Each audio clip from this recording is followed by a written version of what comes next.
जय माता दी। नमस्कार दोस्तों, स्वागत है आप सभी का एक बार फिर से। दोस्तों, करीब 300 वर्षों बाद 22 और 23 अक्टूबर 2023 अष्टमी और नवमी के दिन बहुत ही दिव्य और दुर्लभ संयोग बनने जा रहा है। दोस्तों, इन 2 दिनों में कन्या पूजन पर इस बार धन लक्ष्मी योग और कुबेर योग का निर्माण होने जा रहा है और इस दिन कन्या पूजन के समय यदि आप इन 3 महत्वपूर्ण बातों का ध्यान रखते हैं तो आपको धनवान और मालामाल होने से कोई नहीं रोक सकता। दोस्तों, अगर आप इन बातों का नियम और पालन करते हैं तो आपकी दुख और तकलीफों का तुरंत ही नाश हो जाएगा और आपका घर धन धान्य से भर जाएगा और आपकी कैसी भी मनोकामना होगी वह तुरंत ही पूर्ण हो जाएगी। और आखिरकार कौन से हैं वे 3 महत्वपूर्ण बातें जो आपको कन्या पूजते समय ध्यान रखना चाहिए, आज हम आपको विस्तार से बताएंगे। इसलिए दोस्तों, वीडियो को अंत तक जरूर देखिएगा। और दोस्तों, आप भी अपने जीवन में माता रानी की कृपा पाना चाहते हैं तो इस वीडियो को लाइक करके कमेंट में जय माता दी जरूर लिखें और साथ ही चैनल को सब्सक्राइब कर लें। दोस्तों, इस बार शारदीय नवरात्रि का यह पर्व माँ दुर्गा की पूजा उपासना का पर्व है। इस काल के ब्रह्मांड के सारे ग्रह एक साथ एकत्रित होकर सक्रिय हो जाते हैं और इसका जो दुष्प्रभाव सभी जीवों पर पड़ता है उससे बचने के लिए नवरात्रि में माँ दुर्गा की पूजा की जाती है। माता रानी के 9 अलग अलग स्वरूपों का पूजन किया जाता है। दोस्तों, 22 और 23 को महाअष्टमी और 23 को महानवमी का पर्व मनाया जाएगा। शास्त्रों के अनुसार नवरात्रि के दिन में माता रानी का पूजन करने से देवी भक्तों को अभय प्रदान करती हैं। सच्चे और एकाग्रत भक्तों को कष्टों का निवारण शीघ्र ही करती हैं। माँ की उपासना से विनम्रता का विकास होता है। सभी कष्ट, दरिद्रता, दुख दूर हो जाते हैं। नवरात्रि में माता रानी का पूजन और व्रत रखा जाता है, लेकिन नवरात्रि के दौरान सबसे ज्यादा महत्वपूर्ण होता है कन्या पूजन का माना जाता है। माता रानी व्रत और पूजन से इतनी प्रसन्न नहीं होती जितना कि कन्या पूजन से होती है। नवरात्रि में छोटी छोटी कन्याओं को माता रानी का स्वरूप माना जाता है। कन्याओं को भोग लगाया जाता है, बदले में आशीर्वाद मांगा जाता है। कन्याओं को प्रसन्न करने के लिए उपहार दिए जाते हैं। माना जाता है कि कन्या यदि कोई भेंट दी जाए तो वह उसे स्वीकार कर ले तो इसका मतलब है कि माता रानी ने आपकी भेंट स्वीकार कर ली है। जिन पर कन्या प्रसन्न होती है, माना जाता है उन्हें माता रानी का आशीर्वाद मिल गया है और माता रानी की कृपा से उन्हें मुंह मांगा वरदान प्राप्त हो जाता है। नवरात्रि में 2 वर्ष से 10 वर्ष तक की कन्या का पूजन होना चाहिए। अष्टमी तथा नवमी को कन्याओं के पैर धोकर भोजन कराना और सामर्थ्य के अनुसार दान देना श्रेष्ठ माना जाता है। 2 वर्ष की कन्या को कुमारी कन्या कहा जाता है। इससे पूजन से दुख और दरिद्र दूर होते हैं। 3 वर्ष की कन्या को त्रिमूर्ति कहा जाता है और इनके पूजन से सुख समृद्धि आती है। 4 वर्ष की कन्या को कल्याणी कहा जाता है। इनके पूजन से भक्त का कल्याण होता है। 5 वर्ष की कन्या को रोहिणी कहा जाता है। इनके पूजन से रोग से मुक्ति मिलती है। 6 वर्ष की कन्या को काली का रूप माना जाता है। इनकी पूजा से विद्या, विजय और राज्य की प्राप्ति होती है। 7 वर्ष की कन्या को चंडिका माना जाता है। इनके पूजन से ऐश्वर्य की प्राप्ति होती है और 8 वर्ष की कन्या को शांभवी का रूप माना जाता है। इनके पूजन से वाद विवाद में विजय मिलती है।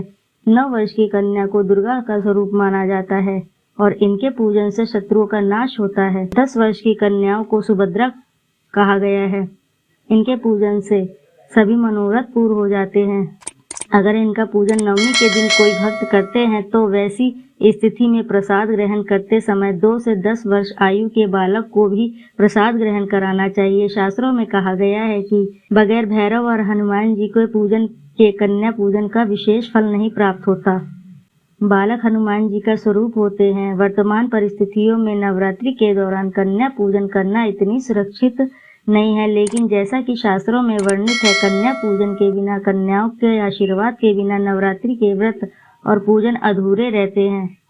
आज की इस वीडियो द्वारा हम आपको ऐसी चीज के बारे में बताने जा रहे हैं जिससे आप नवरात्रि के दौरान किसी भी कन्या को देते हैं तो आपको दुर्गा माँ का आशीर्वाद प्राप्त होगा।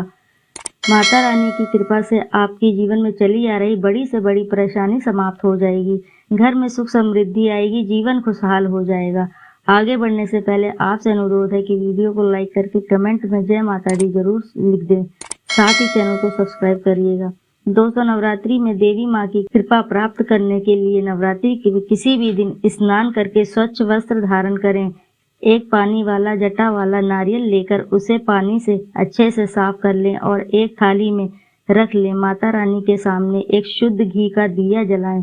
सुगंधित धूप बत्ती जलाएं। यदि आपने अखंड ज्योत जला रखी है तो अलग से दिया जलाने की कोई आवश्यकता नहीं है। माता रानी को कुमकुम से तिलक करें। फलों की मिठाइयों का भोग लगाएं। फिर उसके बाद उसी कुमकुम से जटा वाले नारियल पर एक स्वास्तिक का चिन्ह बनाएं। इस नारियल को माता रानी के चरणों में अर्पित कर दें। फिर भगवान श्री गणेश और नव दुर्गा को प्रणाम करें। आपकी जो भी समस्याएं हैं वह माता रानी को समक्ष रखें और उन समस्याओं को दूर करने के लिए प्रार्थना करें। आपकी मनोकामना माता रानी से कहें। फिर आप माता रानी के इस मंत्र का एक बार जाप करें। मंत्र इस प्रकार है: ओम सर्वमंगले मांगल्ये शिवे सर्वार्थ साधिके शरण्ये गौरी नारायणे नमोस्तुते। मंत्र को एक बार फिर से दोहराएं। ओम सर्वमंगले मांगल्ये शिवे सर्वार्थ साधिके शरण्ये त्र्यंबकम गौरी नारायणे नमोस्तुते। इस मंत्र का अभिप्राय है: सभी प्रकार के सुख करने वाली मांगल्य माता, आप कल्याणकारी, सब मनोरथों को पूरा करने वाली हो। आप शरण ग्रहण करने योग्य और त्रिकालदर्शी तथा वर्तमान, भूत एवं भविष्य को प्रत्यक्ष देखने वाली हो। हे नारायणी, आप सब में व्याप्त हो, आपको नमस्कार है। इस मंत्र का जाप करने के बाद आप माता रानी की इस मंत्र को भी 108 बार जाप करें। मंत्र है: ओम ह्रीं क्रीं चामुंडाय मुच्च। ओम ऐं ह्रीं क्रीं चामुंडाय मुच्च। यह माता रानी का नवाण मंत्र है। माँ दुर्गा दुखों का नाश करने वाली देवी, इसलिए नवरात्रि में जब उनकी पूजा आस्था और श्रद्धा से की जाती है तो उनकी 9 शक्तियाँ जागृत होकर ग्रहों को नियंत्रित करती हैं, जिससे जीवों का कोई अनिष्ट नहीं हो पाता। माँ दुर्गा की इन शक्तियों को जागृत करने के लिए माँ दुर्गा के नवारण मंत्र का जाप किया जाता है। नव से अभिप्राय है 9 तथा अरण का अर्थ है अक्षर होता है। 9 अक्षरों वाला मंत्र है। नवरात्रि में समस्त भक्तों को इस मंत्र का जाप अवश्य ही करना चाहिए। इस मंत्र का जाप करने से माता रानी की कृपा से सभी कष्टों से छुटकारा मिलता है। मंत्र का जाप करने के पश्चात आप नारियल को अपने हाथों में उठाएं, नारियल को अपने मस्तक में लगाएं और माता रानी से हाथ जोड़कर प्रार्थना करें कि हे माता रानी, इस कन्या को आपका रूप मानकर हम कन्या को यह नारियल अर्पित कर रहे हैं। आप कन्या के रूप में हमारे द्वारा अर्पित किए गए श्रीफल का स्वीकार करें। इस श्रीफल किसी भी कन्या को अर्पित करें। इस बात का ध्यान रखें कि यह नारियल आपको 10 वर्ष की कन्या को ही अर्पित करना है, क्योंकि 10 वर्ष तक की कन्या को ही माता रानी का स्वरूप माना जाता है। फिर कन्या के पैर छूकर उनसे आशीर्वाद अवश्य ले। मान्यता है कि नवरात्रि में कन्या को श्रीफल देने से आपको आपके अच्छे कर्मों का फल 10 गुना वापस होकर मिलता है, जो माँ लक्ष्मी को अति प्रिय है। कन्या को देने से घर में सुख समृद्धि आती है। नव दुर्गा की कृपा से बड़ी परेशानियां दूर हो जाती है। मनचाहा वरदान प्राप्त होता है। नवरात्रि में कन्या को श्रीफल देने से बहुत ही अत्यधिक शुभ फल माना जाता है। मान्यता है कि कन्याओं के द्वारा ग्रहण किया गया श्रीफल सीधे माता रानी द्वारा स्वीकार कर लिया जाता है। इससे घर में संपन्नता बढ़ती है और लक्ष्मी की कृपा से घर में धन धान्य और के भंडार भरते हैं। हो सके तो आप श्रीफल के साथ कुछ रुपए का भी आप कन्या को जरूर दें। नवरात्रि के दौरान कन्या को रुपया देना बहुत ही शुभ माना जाता है। ऐसा करने से माँ लक्ष्मी आप पर बहुत प्रसन्न होंगी और आपके धन धान्य के भंडार भर देंगे। दोस्तों, इसी के साथ नवरात्रि में आपको ये कार्य आप किसी भी दिन कर सकते हैं, परंतु इससे पहले स्नान आदि करके पूजन अवश्य ही करें। माता रानी का पूजन करने के पश्चात कन्या को यह भेंट अवश्य दें। मासिक धर्म के दौरान महिलाएं यह कार्य बिल्कुल न करें, क्योंकि यह भेंट आप कन्या को माता रानी का स्वरूप मानकर दे रहे हैं। नवरात्रि में व्रत और पूजन से भी ज्यादा महत्वपूर्ण कन्या पूजन रखता है, इसलिए नवरात्रि के दौरान भूल कर भी किसी भी कन्या का अपमान न करें। नवरात्रि के दौरान आपके घर आई कोई भी कन्या या फिर कोई भी जरूरतमंद व्यक्ति खाली हाथ ना जाए। दोस्तों, वैसे तो हमने आपको समस्त जानकारी दे ही दी है, परंतु कन्या पूजन में किन बातों का ध्यान रखना चाहिए और किन नियमों का पालन करना चाहिए, ये भी आपके लिए ही बहुत ही जरूरी है।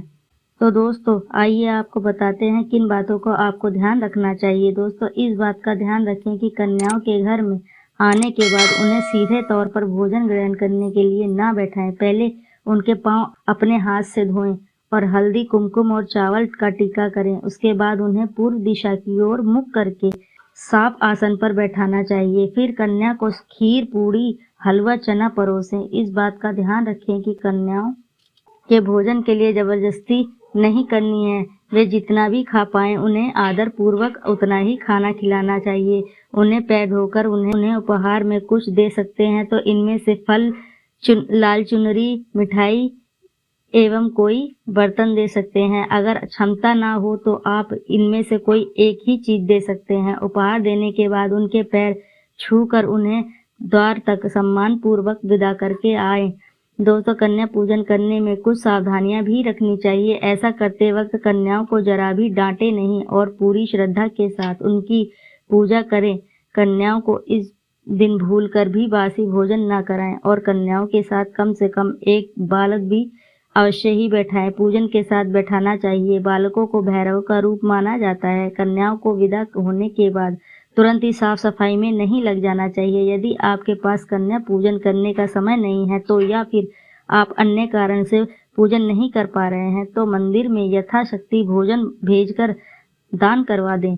दोस्तों कन्याओं को भूलकर भी किसी भी प्रकार का अपमान ना करें और कन्याओं के लिए जो भोजन बनाएं उनमें से भूलकर भी लहसुन, प्याज का प्रयोग ना करें। इनके अलावा कन्याओं को भोजन करवाने से पहले भोजन को जूठा ना करें।